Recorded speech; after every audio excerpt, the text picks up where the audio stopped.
அடுத்தது மிக முக்கியமானதுன்னு பார்த்தோன்னா போத் ஆணாகட்டும் பெண்ணாகட்டும் ஒரு ஹெல்தி லைஃப் ஸ்டைலை வந்து லீட் பண்ணணும் அவங்க ப்ரெக்னன்சியை பிளான் பண்ணுறதுக்கு முன்னாடி. ஸோ ஹெல்தி லைஃப் ஸ்டைல்னால் அதில் என்னென்னலாம் இன்க்ளூட் ஆகுதுன்னு பார்க்கலாம். ஃபஸ்ட்டு வந்து ஒரு பேலன்ஸ்டு டயட்டு, அதாவது ரொம்ப நல்லா நியூட்ரிஷன்ஸ் இருக்க மாதிரி நல்லா ப்ரோட்டீன் ரிச் டயட்டு, ஒரு பேலன்ஸ்டு டயட்டை வந்து அவங்க எடுத்துக்க ஆரம்பிக்கணும்.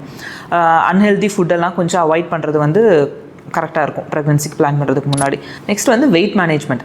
ஏன்னா both under wait over weight இது ரெண்டுமே வந்து ஃபர்டிலிட்டி ப்ராப்ளமும் க்ரியேட் பண்ணும், இல்லை ப்ரெக்னன்சிலையும் வந்து சில காம்ப்ளிகேஷன்ஸ் உண்டு பண்ணும். அதனால் பிஃபோர் ப்ரெக்னன்சியே வந்து அவங்க வெயிட்டை வந்து ஒரு கரெக்டான லெவலில் வந்து மெயின்டைன் பண்ணிக்கணும். அடுத்து கேர்ள்ஸ் வந்து ப்ரீநேட்டல் விட்டமின்ஸ், அதாவது ஃபோலிக் ஆசிடோ இல்லை அவங்களுக்கு தேவையான அயன், கால்சியம், விட்டமின் டி இந்த மாதிரி சப்ளிமெண்ட்ஸ் எல்லாம் வந்து அவங்க ப்ரெக்னன்சி பிளான் பண்ணுறதுக்கு முன்னாடியே ஒரு 3 months பிஃபோராகவே எடுத்துக்க ஆரம்பிச்சிக்கலாம். அடுத்து ஜென்ரலாக இப்போ அவங்க காஃபியெல்லாம் நிறையா குடிப்பாங்கன்னா அந்த காஃபியெல்லாம் கம்மி பண்ணிக்கலாம்.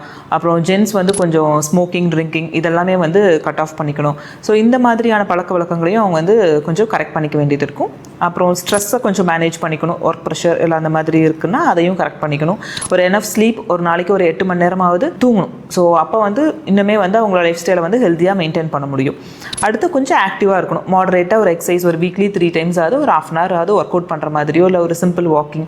ஸோ இந்த மாதிரி அவங்க ஃபாலோ பண்ணணும். ரெகுலராக ரொட்டீனாக இருக்க மாதிரி பண்ணிக்கலாம். ஸோ இந்த மாதிரி இதெல்லாம் கலெக்டிவாக சேர்ந்து ஒரு ஹெல்தி லைஃப் ஸ்டைலை அவங்க ப்ரெக்னன்சிக்கு முன்னாடியே ஆரம்பிக்கிறப்ப அந்த ப்ரெக்னன்சி வந்து ஒரு ஜாய்ஃபுல் ஜேர்னியாக வந்து இருக்கும். இதை தவிர்த்து ஃபினான்ஷியலாகவும் அவங்க நாளைக்கு ஒரு ப்ரெக்னன்சி ஹாஸ்பிட்டலோட எக்ஸ்பென்சஸ் எவ்வளோ ஆகும், இல்லை டெலிவரி டைமில் இருக்கக்கூடிய எக்ஸ்பென்சஸ், இதுக்கு எல்லாமே ஃபினான்ஷியலாகவும் அவங்க இந்த ப்ரெக்னன்சிக்கு முன்னாடியே வந்து தயாராகிக்கணும்.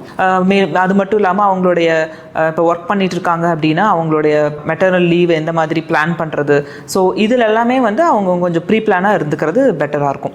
அது மட்டும் இல்லாமல் ப்ரெக்னன்சி டைமில் இல்லை போஸ்ட் ப்ரெக்னன்சி அவங்க கூட ஹெல்ப்புக்கு யாராவது இருப்பாங்களா, பேரண்ட்ஸோட ஹெல்ப்போ இல்லை வேறு யாராவது ஒர்க்கர்ஸோட ஹெல்ப்போ வேணுமா.